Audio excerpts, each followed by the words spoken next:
बिस्मिल्लाहिर्रहमानिर्रहीम। लाखों करोड़ों दरूद व सलाम हज़रत मोहम्मद सल्लल्लाहु अलैहि वसल्लम और आपके हाल पे। अस्सलाम वालेकुम, मैं हूँ आपका ज़मीर। नाज़रीन, आज बात की जाएगी मदीना शरीफ की बस्ती को अल्लाह ताला ने बनु कुरैज़ा के लोगों की शरारतों से और इस बहुत बड़ी गलाजत से अल्लाह ताला ने किस तरह पाक साफ किया। तो नाज़रीन, एक महीने के लगभग मदीना शरीफ की बस्ती का जो कुफार ने मासरा कर लिया था, वो अपना मासरा उठाकर वापस जब जलीलो खुवार होकर भागे हैं, तो हजूर पाक सल्लल्लाहु अलैहि वसल्लम ने तमाम सहाबा किराम को फरमाया कि आप अपने घरों में चले जाएं। तो हजूर पाक सल्लल्लाहु अलैहि वसल्लम जब अपने घर पहुंचे हैं और अपना सर मुबारक धोने लगे हैं, तो हजरत जिब्राइल अमीन हाजिर हो गया और उन्होंने अर्ज की है, या रसूल सल्लम, मैं अपने साथियों के साथ कफार को रोहा के मकाम से भी आगे भगाकर आ गया हूं। अल्लाह ताला का हुक्म है कि बनु कुरैज़ा का खात्मा किया जाए।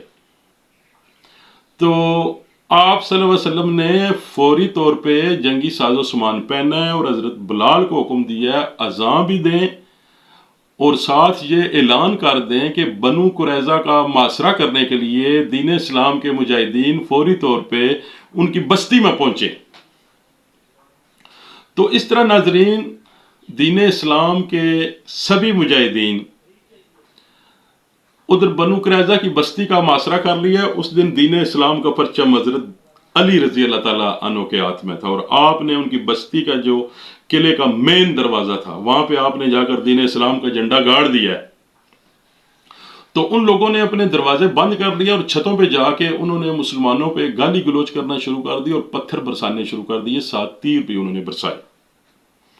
तो जब दीन इस्लाम के मुजाहिदीन ने उनका मासरा तंग किया है ना, तो फिर वो बड़े आजिज आ गए। उन्होंने इस तरह किया है कि अपना एक नुमाइंदा नबाश बिन कैस जनाब के पास भेजा है और उसने अर्ज किया है कि जिस तरह बनु नज़ीर को मदीना शरीफ की बस्ती से जाने की इजाज़त दी गई थी और उनके बीवी बच्चे और एक बार शुक्र वो सामान भी साथ लेकर गए थे, इसी तरह हमें भी इजाज़त दी जाए कि हम अपने बीवी बच्चों को और साथ एक बार शुक्र सामान लेकर चले जाएं। आप सल्लल्लाहु अलैहि वसल्लम ने इनकार कर दिया। उसने अर्ज की कि हमें बीवी बच्चों के साथ मदीना शरीफ की बस्ती छोड़ देने की इजाज़त दें, कभी भी इधर नहीं आएंगे।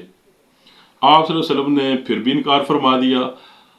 जनाब रसूल करीम सल्लल्लाहु अलैहि वसल्लम ने फरमाया, क्या तुम ये बेहतर नहीं समझते कि मुफाहमत के मामले में तुम लोगों का मैं फैसला करूं? उसने कहा कि मैं अपने कबीले से बात करूंगा। तो वह जब अपने कबीले के पास गया तो उनका सरदार था जो काब बिन असद, वो नाज़रीन मुआहदा किसी तरह भी तोड़ना नहीं चाहता था। ये खैब बिन अख्तब है, इसने बड़ी चालबाजी से उससे वो मुआहदा ख़त्म कराया था, क्योंकि जब ये खैब बिन अख्तब उसके घर गया तो उसने दरवाज़ा बंद कर लिया था और छत पे चला गया था। उसने बड़े वास्ते दिए, लेकिन काब बिन असद ने उसकी एक नहीं सुनी। उसने कहा कि मुझे पता है कि तुम बड़े गलीज इंसान हो, तुम मुझे ये मुआहदा ख़त्म कराने के लिए आए हो जो दीन इस्लाम के साथ हजूर पाक सल्लल्लाहु अलैहि वसल्लम के साथ हमारा जंगी मुआहदा है। उसने फिर ताना दिया कि क्या तुम मुझे खाना नहीं खिला सकते? तो फिर काब बिन असद की गैरत ने यह गवारा ना किया और उसने दरवाज़ा खोला और इस तरह उसने फिर इसे वरगला लिया, काब बिन असद को। तो जब ये उसके पास सारे इकट्ठे हुए हैं तो उसने कहा कि मेरे पास 3 तजवीज़ें हैं, इनमें से जो आप लोगों को पसंद है उस पर अमल कर लेते हैं। उन्होंने कहा बताइए। उसने कहा कि मेरी पहली तजवीज़ ये है कि हमारी किताबों में जनाब रसूल करीम सल्लल्लाहु अलैहि वसल्लम के मुतल्लिक वाज़िया तौर पे बिशारतें और निशानियां मौजूद है। महज असद की खातिर आज दिन तक हमने उनकी पैरवी इख्तियार नहीं की। तो आज वक्त है हम दीन इस्लाम को कबूल करें। हमारे बीवी बच्चे, हमारी जानें भी, हमारे बीवी बच्चों की जानें भी और हमारा जितना मालो मता है, माल मवेशी है, ये सारा बच जाएगा और हमें अदायत भी नसीब हो जाएगी। उन्होंने कहा हम इस तरह नहीं कर सकते। उसने कहा फिर मेरी दूसरी तजवीज़ जो है वो ये है कि अपने बीवी बच्चों को काट देते हैं, इनका कत्लेआम करते हैं, फिर मुसलमानों से मुकाबला करते हैं, नतीजा जो भी निकलेगा देखा जाएगा। उन्होंने कहा कि किस तरह हम अपने बीवी बच्चे बेगुनाह हैं, इनका हम कत्लेआम करें, ये तजवीज़ हमें नहीं मंजूर। फिर उसने कहा कि आज सिबत की रात है مسلمانوں پہ اچانک حملہ کرتے ہیں، وہ مطمئن ہیں کہ سبت کے دن کی احترام کی خاطر آج ہم ان پہ حملہ نہیں کریں گے، وہ بے خوف و خطر بیٹھے ہوں گے، ہم ان پہ حملہ کرتے ہیں اور اس طرح ہمیں امید ہے کہ ہمیں کامیابی مل جائے گی۔ انہوں نے کہا کہ تم ہمیں سبت کے دن کی بے حرمتی کے لیے ورغلا رہے ہو؟ اس سے پہلے جتنے لوگوں نے بھی سبت کے دن کی بے حرمتی کی ہے وہ سبھی لوگ ذلیل و خوار ہوئے ہیں، ہمیں یہ تمہاری تیسری تجویز بھی نہیں منظور۔ اس نے کہا تم لوگ ہمیشہ ہی گوم گو کا شکار رہتے ہو، تم جانا اور تمہارا کام۔ تو ادھر ناظرین قبیلہ اوس جو ہے ان کے بڑے پرانے تعلقات تھے بنو قریظہ کے ساتھ، جس طرح قبیلہ اوس کے خزرج کے تعلقات تھے بنو نذیر کے ساتھ۔ ایک وفد جناب رسول اللہ صلی اللہ علیہ وسلم کے پاس حاضر ہوا ہے قبیلہ اوس کا، اور انہوں نے عرض کی ہے یا رسول اللہ علیہ وسلم، جس طرح بنو نذیر کو مدینہ شریف کی بستی چھوڑنے کی اجازت دی گئی تھی اور جن شرائط پہ وہ گئے تھے، آج ہم آپ سے گزارش کرتے ہیں کہ ان کے ساتھ ہمارے بڑے ہی دوستانہ تعلقات ہیں، وہ ہماری محنت سماجت کر رہے ہیں، بڑے خوفزدہ ہیں، تو آپ انہیں اجازت دے دیں، ہماری اس سے بڑی عزت افزائی ہوگی، کیونکہ اس سے پہلے قبیلہ خزرج نے جو بنو نذیر کے متعلق سفارش کی تھی اور ان کی بھی بڑی عزت افزائی ہوئی تھی، آج ہماری عزت بھی اسی طرح رہ جائے گی کہ انہیں اجازت دی جائے۔ آپ صلی اللہ علیہ وسلم نے فرمایا کہ کیا تم یہ بہتر نہیں سمجھتے تمہارے خاندان میں سے ہی قبیلہ اوس میں سے ہی کسی کو میں سردار اور حکم مقرر کر دوں؟ تو ان لوگوں نے بڑے خوشی کا اظہار کیا، انہوں نے کہا کہ یا رسول اللہ ہمیں یہ قبول ہے، آپ حکم کریں۔ تو آپ صلی اللہ علیہ وسلم نے فرمایا کہ میں سعد بن معاذ رضی اللہ تعالیٰ عنہ کو حکم مقرر کرتا ہوں۔ تو ان کے خاندان کے لوگ دوڑے دوڑے ان کے پاس گئے، کیونکہ ادھر وہ موجود نہیں تھے، جنگ خندق میں ان کی یہ جو رگ ہے نا یہ کٹ گئی تھی، جس سے آپ کا بہت زیادہ خون بہہ گیا تھا۔ تو وہ جب لے کر آئے ہیں حضرت سعد بن معاذ رضی اللہ تعالیٰ عنہ کو، تو رستے میں انہوں نے نا اموار کرنا شروع کر دیا حضرت سعد بن معاذ رضی اللہ تعالیٰ عنہ کو، کہ اس طرح خزرج نے جو بنو نذیر کی جان بخشی کروائی تھی اور ایک بار شتر بھی انہیں لے جانے کی اجازت تھی، آج آپ اس طرح کا فیصلہ کریں کہ ان کی اور ان کے بیوی بچوں کی جان بھی بچ جائے اور ایک بار شتر یہ سامان یہ لے جائیں۔ بڑے پرانے دوستانہ ہمارے ان کے ساتھ تعلقات ہیں۔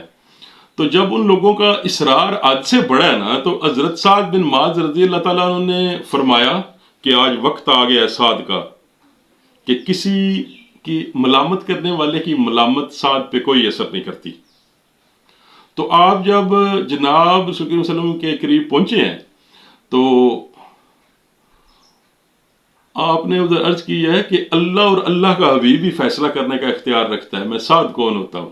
تو جناب صلی اللہ علیہ وسلم نے فرمایا یہ اللہ کا حکم ہے کہ آج کا فیصلہ سعد بن معاذ رضی اللہ تعالیٰ عنہ کریں گے۔ تو آپ نے فرمایا اپنے خاندان سے اور جو خزرج خاندان ہے انہیں پوچھا کہ جو میں فیصلہ کروں گا آپ لوگوں کو قبول ہے؟ انہوں نے کہا میں قبول ہے۔ تو آپ نے فرمایا ان کے مردوں کو کاٹ دیا جائے جتنے بھی بالغ ہیں، ایک ایک کو بھی زندہ نہ چھوڑا جائے، سب کا قتل عام کیا جائے اور ان کی عورتوں کو لونڈیاں بنا لیا جائے۔ تو جناب رسول اللہ صلی اللہ علیہ وسلم نے فرمایا ساتھ جو تم نے فیصلہ کیا ہے 7 آسمانوں کے اوپر اللہ تعالیٰ نے یہ پہلے ہی فیصلہ کیا ہوا تھا جو آپ نے ابھی فیصلہ دیا۔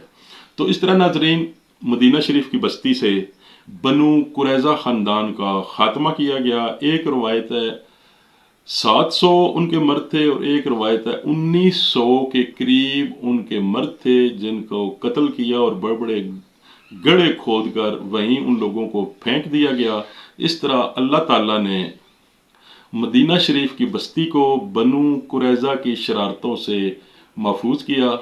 اور ناظرین انشاءاللہ زندگی نے وفا کی تو حضرت سعد بن معاذ رضی اللہ تعالیٰ عنہ کی 6 سالہ زندگی دین اسلام کے لیے 6 سالہ زندگی کے متعلق بتایا جائے گا کہ انہوں نے 6 سالہ زندگی اپنی کس طرح گزاری، اور جب وہ دنیا سے جانے لگے تو زمین پہ کیا ہو رہا تھا اور آسمان پہ کیا ہو رہا تھا۔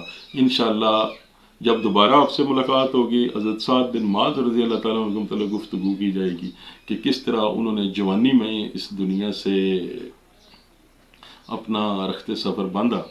تو آج میں آپ سے اجازت چاہتا ہوں، اللہ آپ کا اور میرا امی و ناصر و خدا حافظ۔